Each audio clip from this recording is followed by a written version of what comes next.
Bonjour, merci. Merci pour, cette invitation. Donc je suis un peu l'ovni, hein, ici, désolée.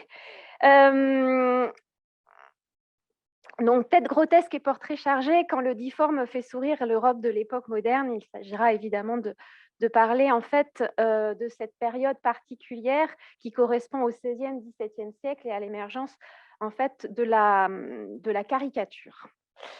Hem Au début du XVIe siècle, le peintre flamand Quentin Metsys représente une vieille femme noble dans une toile qui, en réalité, cherche à dénoncer la débauche et la vanité des courtisanes.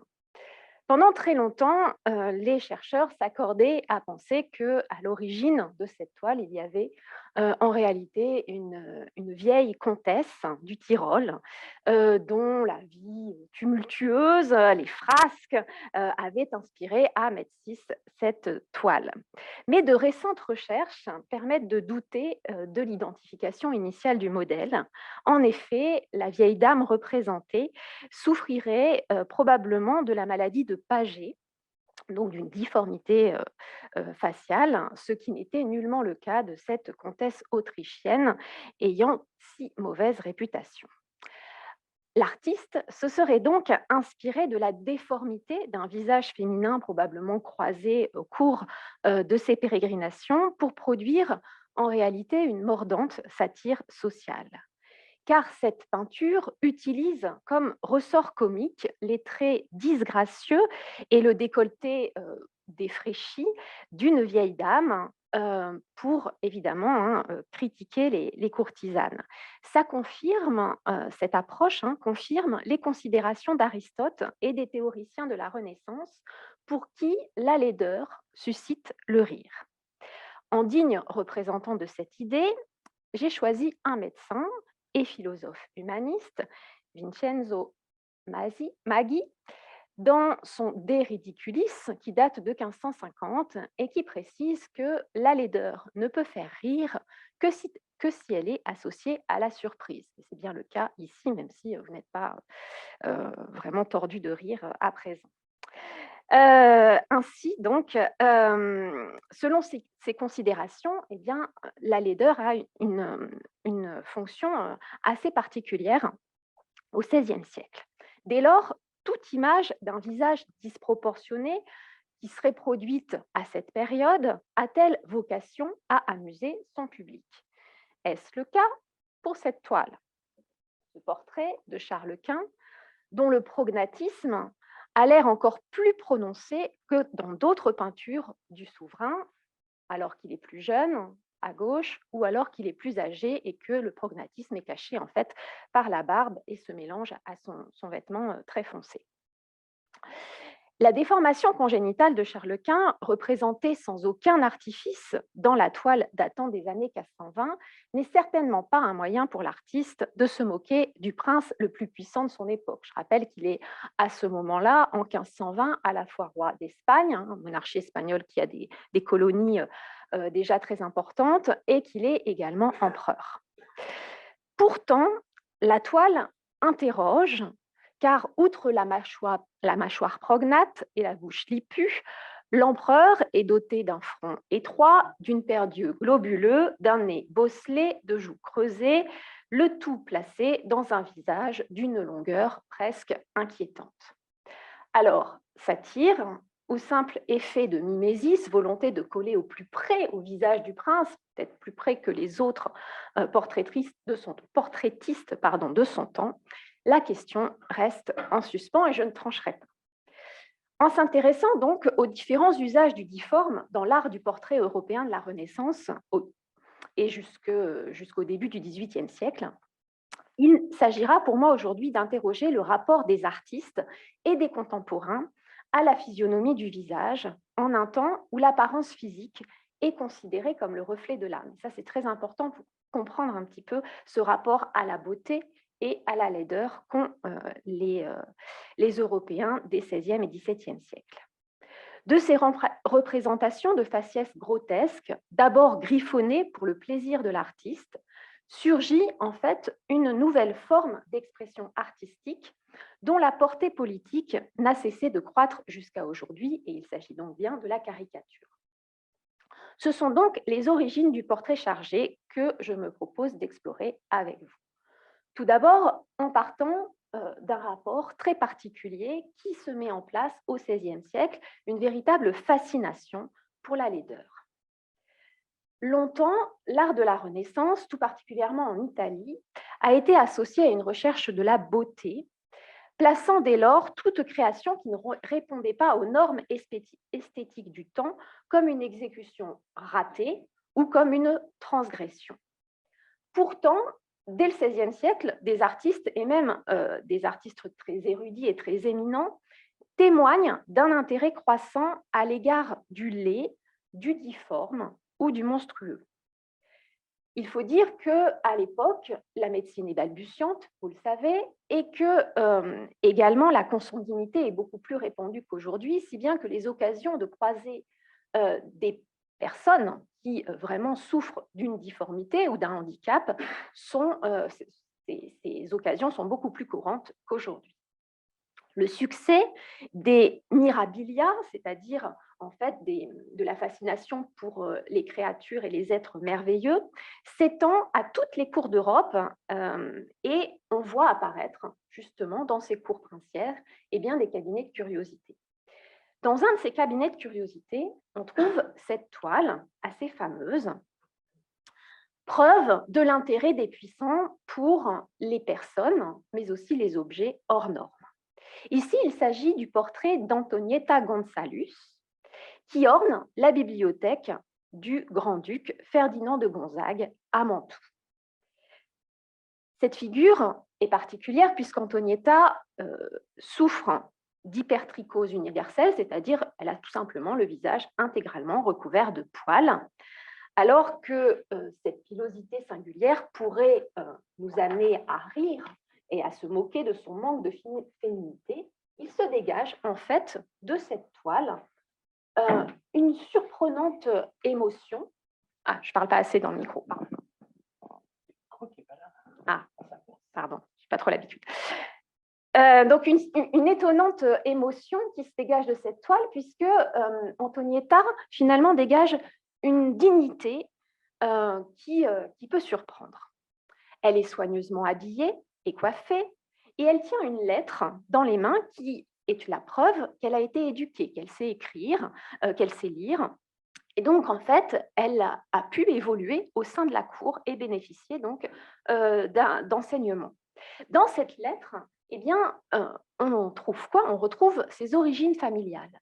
Et donc, on apprend que son père souffrait exactement de la même pathologie qu'elle, que donc c'est de lui qu'elle tient finalement ses poils sur son visage, et que son père est originaire des îles Canaries, qu'il a été ramené par les Espagnols en Europe depuis ces îles, qu'il a évolué dans un milieu curial, qu'il a lui aussi été instruit, et que finalement, cette difformité leur a permis d'être intégrés à la cour, comme à la cour, il y avait aussi des nains à l'époque où il pouvait y avoir des personnages ou des personnes un petit peu atypiques.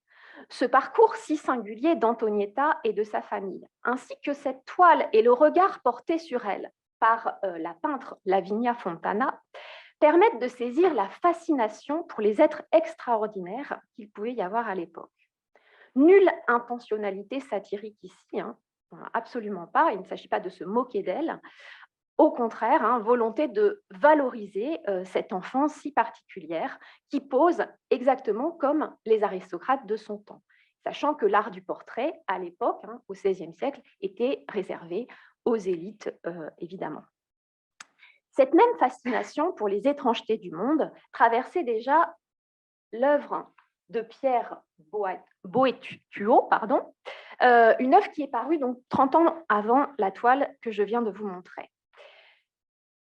Cet auteur s'intéresse aux monstres et à leurs origines, et il s'interroge justement sur les raisons qui peuvent expliquer pourquoi le monde abrite de telles créatures. Il se demande si l'origine des monstres est finalement le fruit d'une malédiction divine ou si c'est le résultat de dérèglements naturels de problèmes pendant la grossesse. Donc la question est posée à l'époque sans que Boïtuo ne tranche véritablement. Bien qu'il affirme ici que cette créature ait été engendrée de parents honorables, son apparence est si horrible, difforme et épouvantable, ayant les yeux couleur de feu, la bouche et le nez semblables au mufle d'un bœuf, avec une corne approchant du promucide et trompe de l'éléphant, eh bien cette apparence si étrange le pousse à s'interroger sur la capacité des diables à procréer. Et il se demande si finalement cette créature monstrueuse, dont on a finalement également des relations sur son existence, eh bien si elle ne serait pas l'œuvre tout simplement d'un diable qui se serait glissé dans le lit d'une femme et qui aurait conduit à la naissance de ce monstre. Cet ouvrage de Boétuo, et surtout parce qu'il contient de très riches illustrations, j'en ai choisi une, mais il y en a énormément d'autres, connaît un succès retentissant au XVIe siècle et il influence notamment le travail d'un chirurgien de l'époque, Ambroise Paré, qui, en 1573, se consacre lui aussi à la publication d'un opus intitulé « Des monstres et des prodiges ». Donc, Ambroise Paré, je pense que vous avez tous déjà au moins entendu de nom parler de lui, si ce n'est vous êtes peut-être plus familier encore que moi avec le personnage. C'est un très très grand chirurgien, chirurgien du roi Henri III, considéré comme le père finalement de la chirurgie moderne, et qui pourtant, alors qu'il a publié des traités vraiment de chirurgie, eh bien s'intéresse aux monstres et aux prodiges.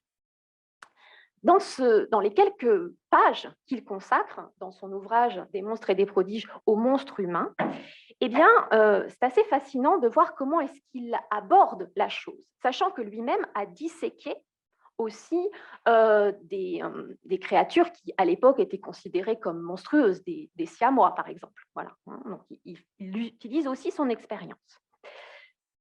Il nous décrit finalement, dans un curieux mélange de descriptions quasi scientifiques, de croyances ancestrales et de pensées magico-religieuses, l'existence de ce monstre. Et voilà comment il le présente à un enfant donc, qui a un visage de grenouille.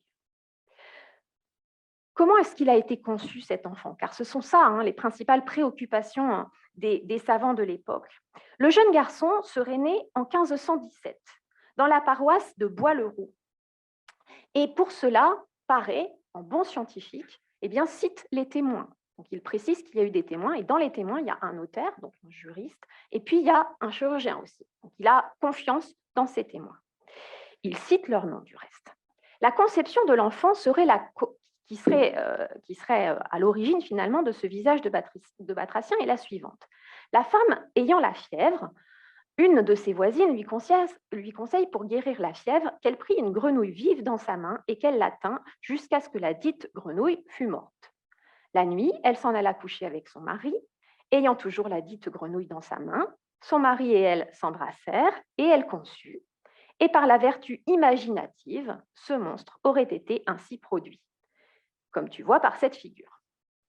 L'analyse de Paré témoigne finalement des limites des connaissances médicales de l'époque, mais elle témoigne aussi des mentalités qui finalement sont encore, on va dire, assez simplistes à cette période-là. Néanmoins, ces mentalités évoluent progressivement au profit d'une approche plus matérialiste de l'étiologie des monstres.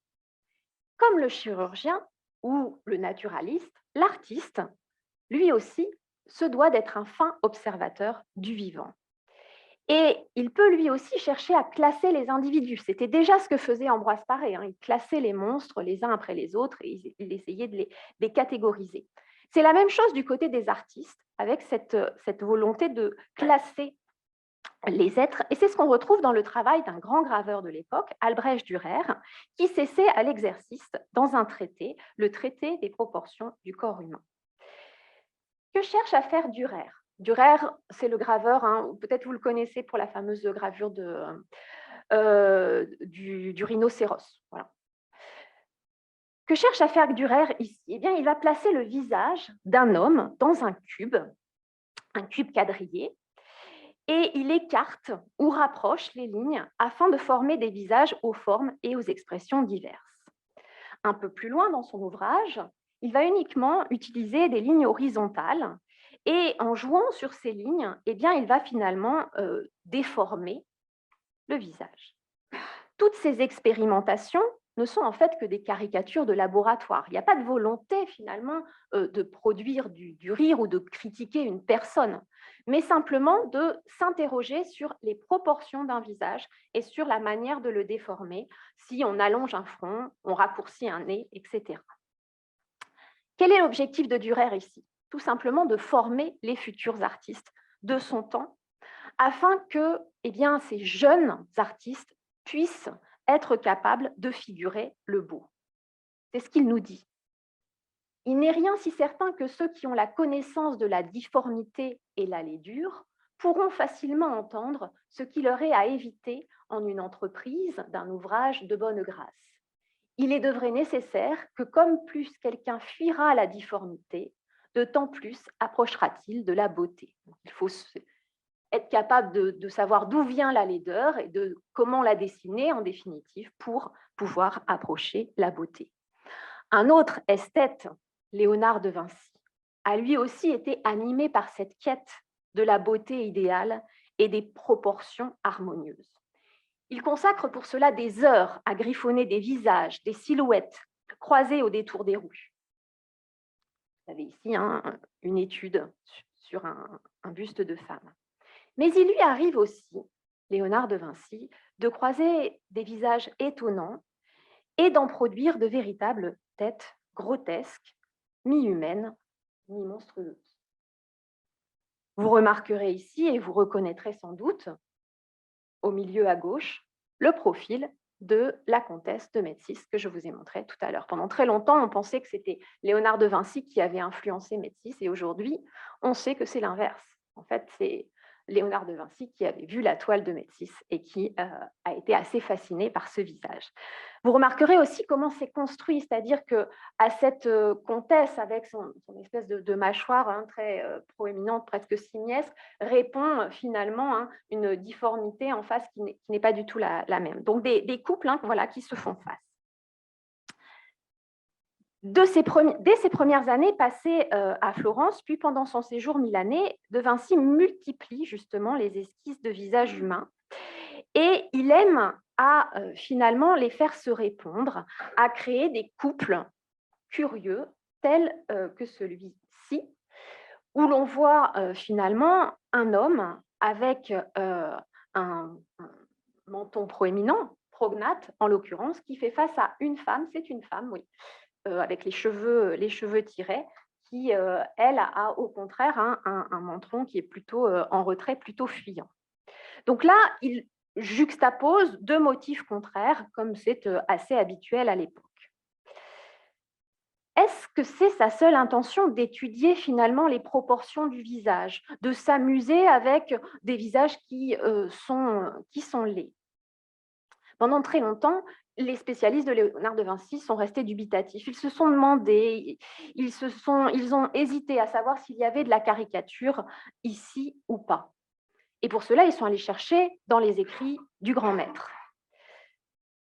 Léonard de Vinci a en effet été particulièrement influencé par la physiognomonie, autrement dit par l'art de juger quelqu'un d'après son apparence physique.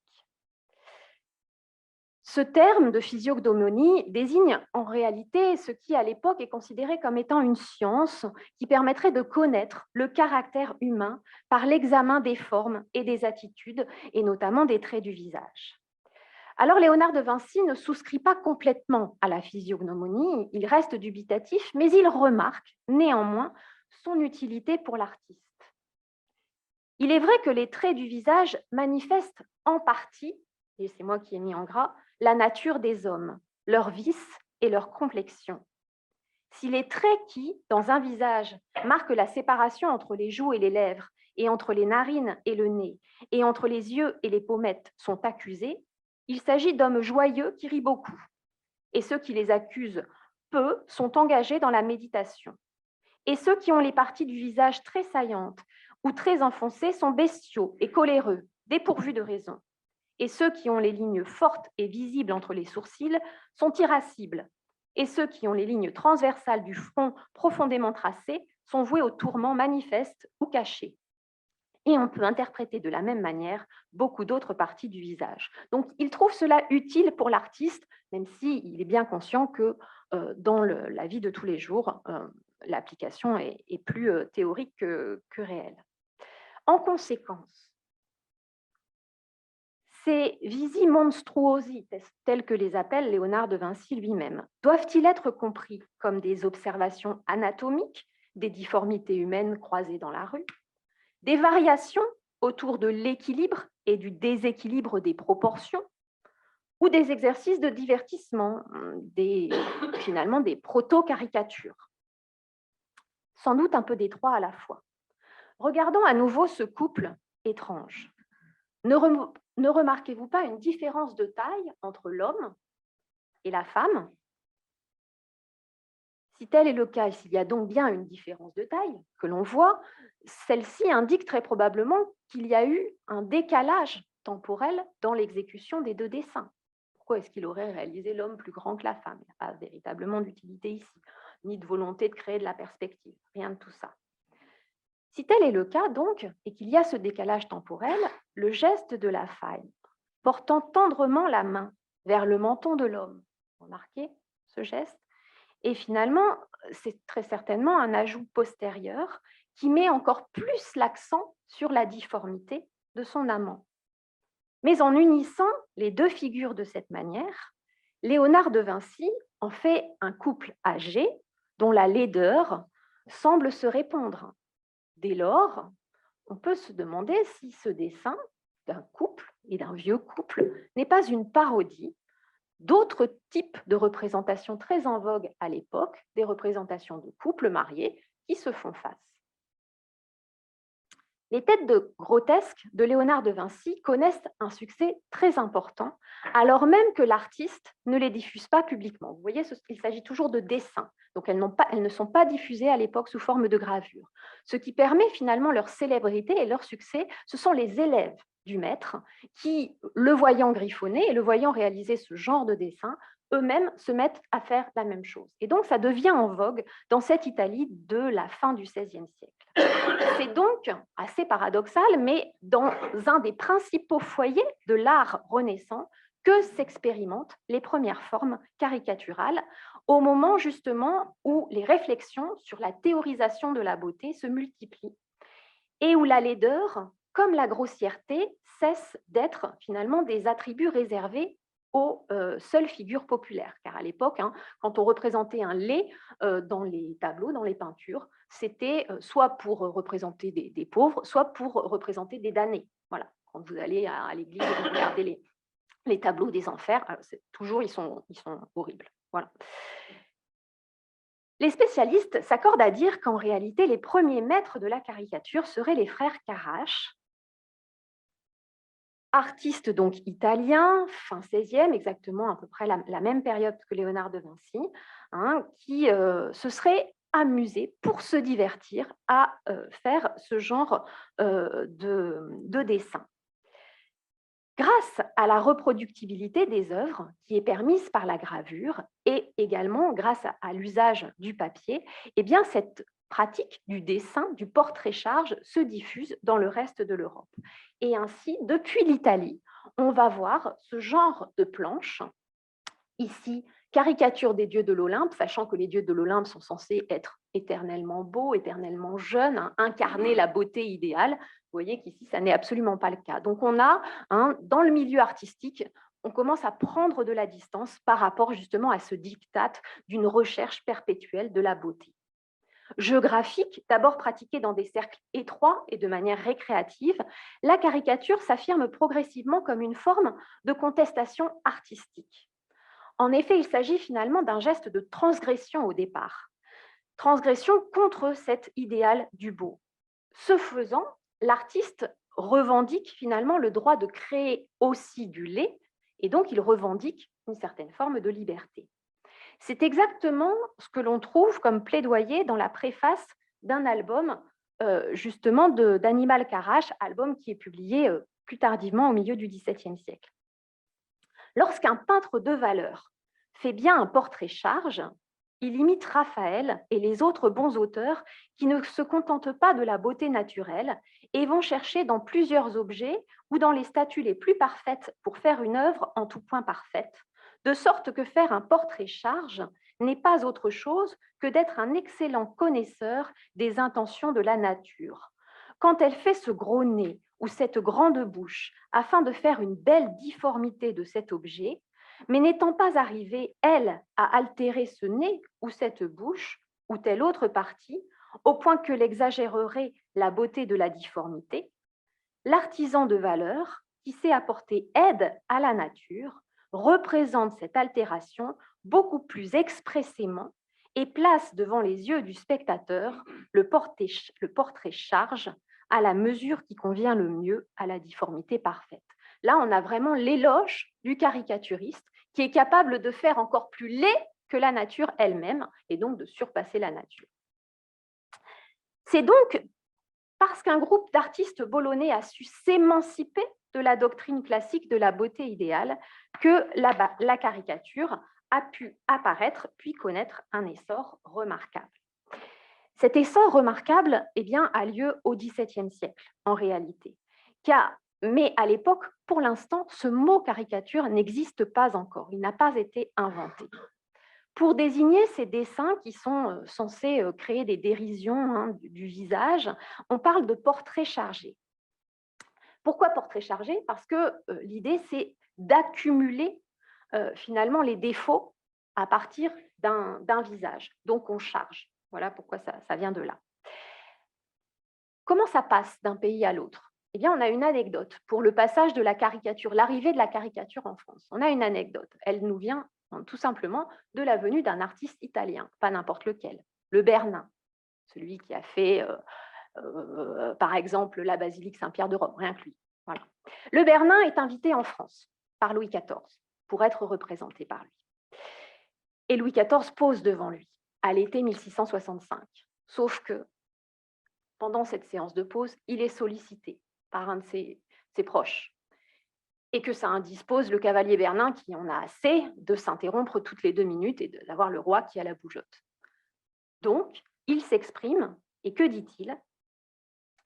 Ces messieurs-ci ont le roi à leur gré toute la journée et ne veulent pas me le laisser seulement une demi-heure. Je suis tenté d'en faire de quelqu'un le portrait chargé. On l'entend, on l'écoute, mais on ne comprend pas. C'est quoi un portrait chargé? Voilà, on lui pose la question. Et là, le Bernin explique qu'en fait, un portrait chargé, c'est un portrait qui est censé être ressemblant, mais dans le laid et le ridicule. Et c'est comme ça qu'en France, finalement, la caricature arrive et qu'on prend conscience milieu du XVIIe siècle. Donc, vous voyez la latence, le temps, alors que les deux pays sont très proches et que les échanges artistiques sont très nombreux. Mais on n'a pas encore véritablement conscience qu'il s'agit d'une discipline qui peut être répandue. Et le Bernin, on a cette chance, on a conservé quelques-unes de ces caricatures.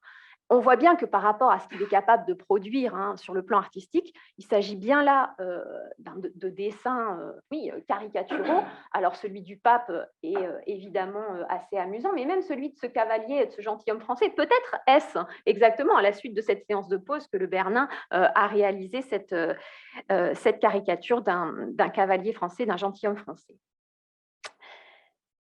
Pourtant, même si on ne connaît pas la caricature, même si on ne sait pas encore s'attaquer véritablement aux traits du visage, il existe dès le XVIe siècle, dans l'Europe entière, déjà des satires politiques, c'est-à-dire des images polémiques qui vont attaquer les corps des personnalités publiques. Tout particulièrement dès le début du XVIe siècle, alors qu'il y a les rivalités confessionnelles entre catholiques et protestants, évidemment, des gravures circulent et des gravures qui vont attaquer le corps des principaux finalement porte-parole de la Réforme ou alors du pape. Là, c'est le cas de Luther qui fait les frais dans cette caricature, enfin, ce n'est pas une caricature d'ailleurs, dans cette satire politique, ma langue a fourché, qui fait les frais d'une attaque assez féroce, puisqu'il est comparé ici au monstre à 7 têtes de l'Apocalypse, et que c'est cette tête, vous voyez, elles sont toutes étiquetées, ce qui permet de dénoncer Luther comme étant à la fois, certes, un moine, mais aussi un médecin, un turc, un prédicateur, un fanatique, un visiteur d'église endoctrinant ses membres, et même un sauvage. Pourtant, dans cette image, et c'est pour ça qu'on ne parle pas encore de caricature, on parle de satire finalement, hein, politique, aucun effort n'est fait pour coller finalement, pour ressembler au visage de Luther. Donc, ce n'est pas son visage, on change sa tête en fait. Voilà, et on joue sur les têtes, mais on ne cherche pas véritablement, hein, à s'attaquer à son visage. L'idée, en fait, en le représentant sous la forme de cette bête apocalyptique, c'est tout de même de dénoncer, de faire apparaître la véritable nature de l'initiateur de la réforme. Et donc, pour ce faire, eh bien, on va aller puiser dans l'imaginaire des monstres et des êtres fantastiques. Cette transformation du corps humain en chimère se prête particulièrement bien à la polémique religieuse. Pourquoi? Tout simplement parce que si on lui donne l'apparence d'un monstre, c'est une façon de dénoncer la pensée religieuse, hein, et de déclarer qu'il s'agit d'une hérésie, tout simplement. À l'inverse, on va trouver le même genre de diabolisation, mais du côté des protestants, avec ce genre de représentation du pape. Alors celle-ci, elle est un peu plus tardive, mais on en voyait déjà, hein, sous forme gravée dès le XVIe siècle. Le pape en haut et en bas, hein, dans un portrait inversé finalement, le diable. Voilà. Ici, ce qui est assez original, c'est qu'il s'agit d'une peinture. Alors qu'en fait, habituellement, ce genre de jeu, hein, avec de têtes inversées, ça se trouve soit sur des cartes à jouer, soit sur des médailles. Et on peut retourner. Ici, évidemment, comme c'est une peinture, normalement, on ne la retourne pas. Donc, dans ces deux exemples, celui de Luther comme celui du pape, il s'agit de satire graphique. Ici, on pourrait se dire, mais c'est une caricature, sauf qu'en fait, ça ne ressemble pas du tout au pape de l'époque. En réalité, c'est simplement un jeu sur les visages et sur la monstruosité, hein, du visage. Il va falloir en fait attendre encore quelques décennies pour que véritablement la caricature investisse le champ politique et qu'elle devienne une arme idéologique puissante. Pendant ces années, hein, de maturation en définitive, eh bien, il va y avoir certains sujets qui vont se prêter justement à ces expérimentations. C'est le cas tout particulièrement des rivalités entre pays. Et on va voir apparaître dans le domaine artistique une volonté de dénoncer l'ennemi en lui donnant un type, un stéréotype même particulier. Ça va être le stéréotype, par exemple, en France, de l'espagnol. L'espagnol qui va incarner l'ennemi national au XVIIe siècle, parce qu'il y a une rivalité ancienne avec l'Espagne qui remonte en fait aux guerres d'Italie, donc au XVIe siècle. Ce sont les Espagnols qui font donc durement les frais ici de ce genre de satire graphique. Une satire graphique qui s'attaque au corps, puisqu'il s'agit de créer un stéréotype, donc une apparence, hein, un petit peu déterminée, comme c'est le cas avec cette gravure d'Abraham Boss, qui s'appelle le Capitaine Fracasse, et qui s'inspire en fait d'un personnage de la Commedia dell'arte qui s'appelle Capitan Fracassa. Le graveur imagine un soldat orgueilleux, très apprêté, qui parade avec une épée dans une main et dans l'autre main, il a une rave. Pourquoi une rave? Tout simplement parce que à l'époque, il se dit en France que les Espagnols ne mangent que des oignons, des navets et des raves, parce qu'il n'y a que ça qui pousse chez eux. Et d'ailleurs, si vous êtes attentif, regardez le cadre. Le cadre n'est fait que d'oignons et de raves. Voilà. Ce capitaine Fracassa, il est particulièrement vilain au niveau du visage. D'abord, un visage qui est évidemment mis en avant en raison de cette fraise énorme. Il a le visage bouffi. On découvre un nez en pied de marmite surmonté d'une verrue, une bouche lipue, une moustache accro. Et puis, on voit de la fumée, j'espère que vous arrivez à la deviner, qui se dégage légèrement de sa bouche et qui est le signe d'une haleine nauséabonde causée par la trop grande consommation d'oignons et de raves. Hein, tout ça, c'est logique. Donc, on voit apparaître cet ethnotype, et c'est un ethnotype qui rencontre un succès assez exceptionnel en France, et même à l'échelle européenne, parce que ça va être repris dans les autres pays européens. Mais pour autant, comme vous le voyez ici, hein, j'ai mis quelques exemples, je ne les ai pas tous mis parce que ça ne rentrait pas dans la diapo. Comme vous le voyez ici, finalement, on s'attaque au corps de l'espagnol, on essaye d'en faire une figure archétypale, mais pour autant, il n'y a pas de visage, il n'y a pas de fixation sur un visage. C'est-à-dire que ce qu'avait proposé Abraham Boss, eh bien, on le retrouve décliné, mais en dehors de la moustache accro et en dehors des cheveux très, très foncés, l'espagnol peut être gros, il peut être plus ou moins boiteux, il peut être relativement fin aussi. Donc, il n'y a pas véritablement, il y a une attaque corporelle, il y a un jeu évidemment sur les formes, mais pour autant, on n'est pas encore dans le domaine de la caricature. En fait, ça n'est qu'à partir du moment où les attaques se font plus personnelles que l'on voit apparaître un modèle caricatural qui est vraiment fondé sur l'apparence physique. Et pour cela, je vais prendre un personnage que je connais bien, en l'occurrence Louis XIV, personnage qui a pour avantage, pour se prêter à la caricature, d'avoir un visage qui est extrêmement connu à l'époque. C'est peut-être le visage du prince le plus connu de son temps, parce qu'il a été énormément représenté.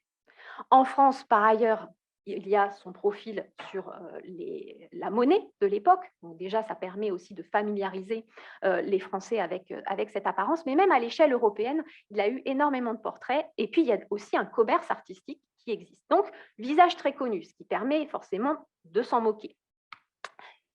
Par ailleurs, il a beaucoup d'ennemis, ce qui fait que forcément, il se prête à la critique. Et on va voir toute une série d'estampes déclinées en français, en néerlandais, en allemand, qui se moquent de Louis XIV. Alors j'en ai choisi quelques-unes, notamment celles qui se moquent de lui en crieur. Ça date de 1692, fin XVIIe siècle. Ces estampes, vous voyez ici, qui sont des estampes bilingues ou alors uniquement en langue étrangère, elles représentent Louis XIV. Alors, vous allez me dire, ouais, plus ou moins. Bah oui, forcément, parce qu'il a les traits déformés. Elles sont produites à l'occasion d'une défaite navale française, très célèbre à l'époque, qui s'appelle la défaite de la Hougue. Et l'idée, c'est de se moquer du roi qui crie parce qu'il apprend qu'il vient de perdre énormément de bateaux. Dans les deux images, ici représentées, la bouche se contorsionne et devient grimaçante. En fait, la satyre se fait caricature en tordant justement le visage royal, en ajoutant des rides et en grossissant les narines. Or, justement, à une époque où la physiognomonie, dont nous avons déjà parlé, accède en France au statut de science, la distorsion des lèvres est porteuse de sens. En effet, la physiognomonie, à cette période-là, est enseignée à l'Académie de peinture et de sculpture. Elle est notamment enseignée par Charles Lebrun, qui, à l'occasion, donne un certain nombre de conférences. Ces conférences sont des conférences illustrées, il produit des planches, et parmi ces planches, on va trouver une volonté d'étudier les émotions, et notamment la frayeur. Voilà une des planches qui représente la frayeur, avec cette bouche, vous voyez, ouverte, ces traits, et quand on compare les deux, on peut trouver quand même dans la forme de la bouche une certaine proximité. Ce qui voudrait dire que le caricaturiste s'est inspiré des planches du premier peintre du roi pour se moquer du roi en question. En outre, si on relit la description de la frayeur faite par le premier peintre, donc par Charles Lebrun, on retrouve dans l'estampe hollandaise les caractéristiques énoncées. La frayeur, quand elle est excessive, fait que celui qui l'a reçue a le sourcil fort élevé par le milieu et les muscles qui servent au mouvement de ses parties fort marqués et enflés et pressés l'un contre l'autre, s'abaissant sur le nez qui doit paraître retiré en haut et les narines de même. Les yeux doivent paraître entièrement ouverts, la paupière de dessus cachée sous le sourcil, le blanc de l'œil doit être environné de rouge et la prunelle doit paraître comme égarée. En se livrant à une analyse sémiotique du visage, on comprend les sentiments qui envahissent le modèle. Donc, ces expressions trahissent ses passions intérieures, sa peur, suite au terrible revers que sa flotte vient de subir.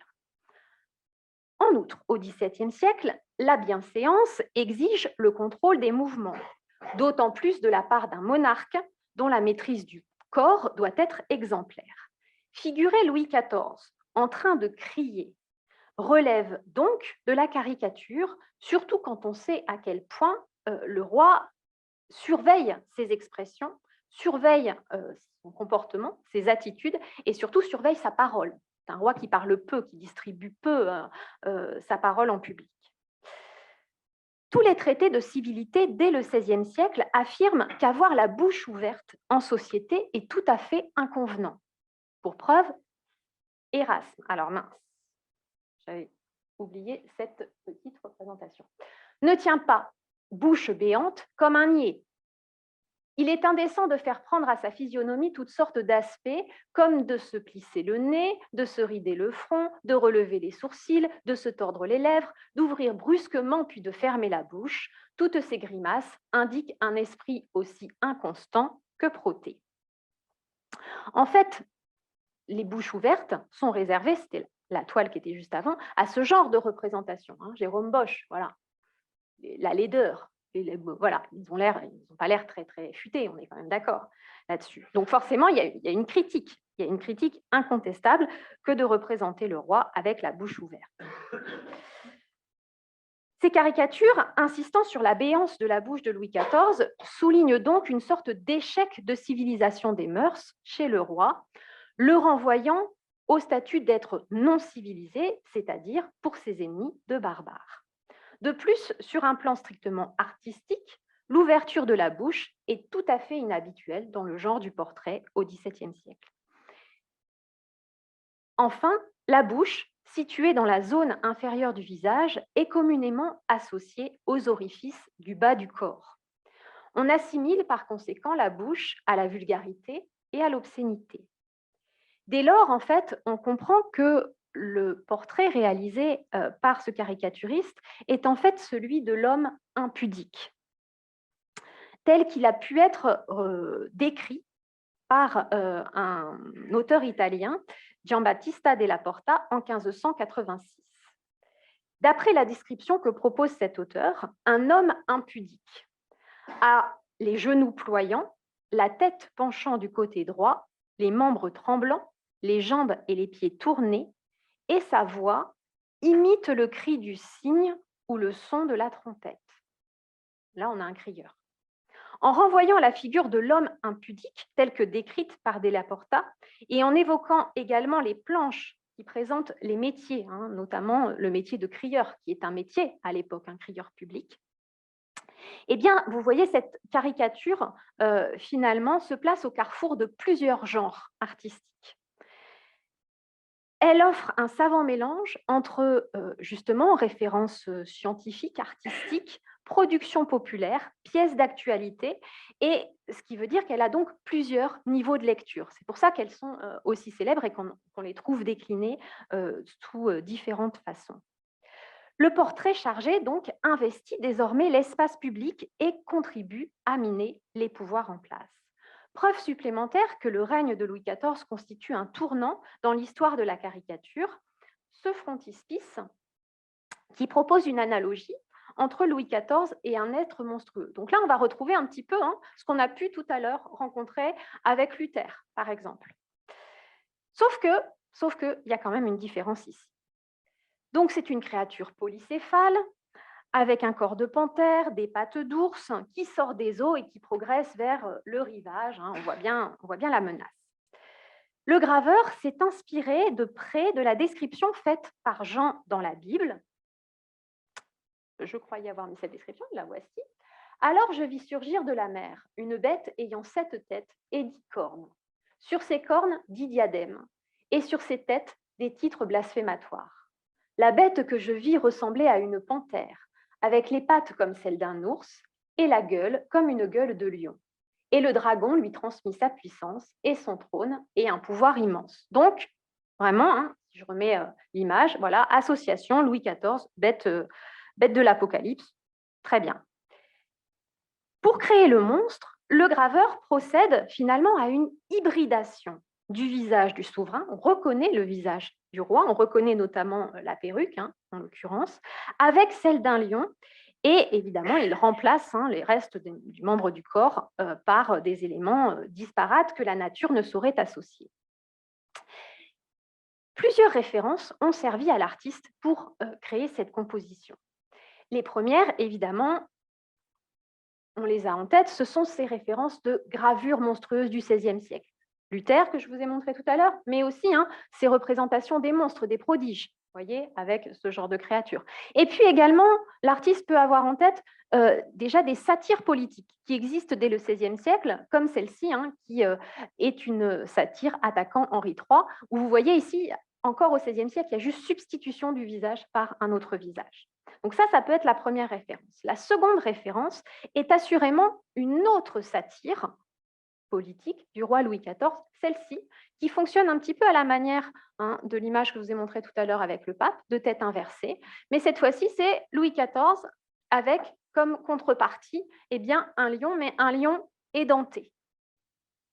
Il lui manque des dents. Une œuvre qui date de 1672, donc qui est donc bien antérieure à l'image de Louis XIV en bête de l'Apocalypse.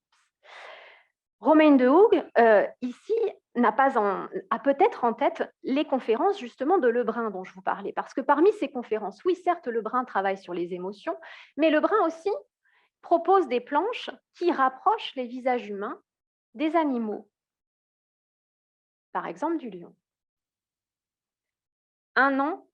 Cette planche, elle a été réalisée 1 an avant cette satire.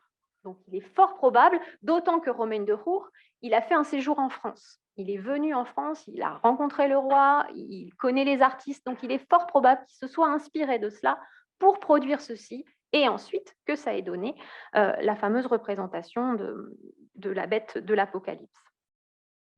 Mais évidemment, c'est déjà assez amusant que de représenter Louis XIV et de l'associer à un lion édenté, car un lion incapable de mordre est-il tout à fait un lion? On peut se demander. Enfin, la dernière référence mobilisée par le graveur du frontispice est une peinture très fameuse de Titien, l'allégorie de la prudence. Dans celle-ci, il faut imaginer un axe horizontal invisible qui sépare 3 visages humains de 3 têtes animales. Cette allégorie a donc pu servir au créateur du monstre polycéphale qui substitue au profil du jeune homme et du vieillard, finalement, des profils de Louis XIV, mais des profils sur lesquels le temps n'a pas de prise. Donc, ça rajoute à la dimension inquiétante. On voit bien en étudiant ce dernier exemple qu'il y a eu une évolution dans le genre. Désormais, la caricature, dont la production comme la diffusion ont gagné vraiment une stature internationale, traite et touche les puissants. Il ne s'agit plus, comme au XVIe siècle, de collage ou de greffe d'une tête sur un corps, ou au contraire de garder la tête et de créer le corps d'un animal, enfin d'y associer le corps d'un animal, mais il s'agit vraiment maintenant de contrefaire les traits physiques d'une personne afin de donner à voir son véritable caractère. Entre le XVIe siècle et le XVIIIe siècle, les regards portés sur la difformité dans l'art évoluent donc considérablement, au point qu'un nouveau genre parvient à s'imposer, la caricature. Liée dès sa naissance à des interrogations sur la beauté idéale, la caricature a constamment recours au langage du corps et à une amplification de ses manifestations, alors que parallèlement, l'ordre et la discipline triomphent dans le classicisme et que les règles de convenance s'affermissent dans la société. On l'a vu, il s'agit finalement d'une pratique qui touche les artistes les plus renommés de l'époque, les frères Carache, Le Bernin, Jacques Callot, Abraham Bosse, et qui finalement puise ces références à la fois dans les traités qui réfléchissent aux proportions humaines, dans les ouvrages anatomiques, dans les réflexions physiognomoniques, et également qui va s'intéresser et puiser dans le quotidien pour créer le rire. Cependant, pour être efficace, la caricature ne doit pas simplement être savante. Elle doit faire naître le rire en créant une situation décalée ou inconvenante et, in fine, lever le voile sur la personnalité de celui qui s'est fait charger. Si elle est souvent tentée d'animaliser le modèle humain, ce n'est pourtant pas pour exprimer l'inépuisable richesse de la nature ni la variété infinie des êtres qu'elle engendre, mais c'est plus précisément pour faire parler le visage, pour le contraindre à l'aveu de ce qu'il s'évertue de dissimuler. Elle exige donc de la part de l'artiste qui l'exécute une parfaite maîtrise du dessin, couplée à un sens critique particulièrement aigu. C'est ce que résume l'heureuse formule du dessinateur de presse Ronald Searle, par laquelle je conclurai finalement mon propos aujourd'hui et qui me permet de rapprocher la communauté que vous êtes, puisque la plupart d'entre vous, vous êtes médecin, voire chirurgien, des caricaturistes que nous avons vus. La caricature doit se pratiquer avec l'adresse du chirurgien et les intentions du boucher. Je vous remercie.